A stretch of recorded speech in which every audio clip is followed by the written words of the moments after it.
Et Patricia Randriamampianina, responsable ny communauté catholique malagasy ao Grenoble. Dia fary miarahaba antsika rehetra katolika malagasy rehetra eto en France, ary ihany koa izy indrindra isika ny amin'ny réseaux sociaux sy ny maro samihafa miarahaba. Androany 29 octobre teto Toulouse tsy toa sosomatsara ny conseil national niarahana tamin'ny ireo tompona andraikitra rehetra katolika eto en France, nandinika ny hoavin'ny aumônerie antsika.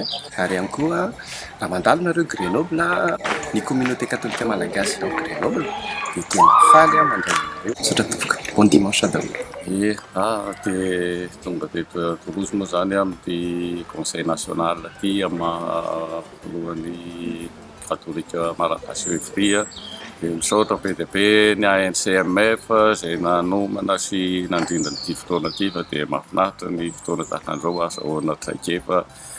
Arak'izay koa moa ny zavatra tsara tsy maharitra, fa dia vetivety izay efa vita sahady izy ity dia mbola manantitra ny fisaorana. Dia rehefa mandalo any Ivry na manodidina Paris nareo dia ao zahay ao Ivry, dia misaotra PDP dia zay.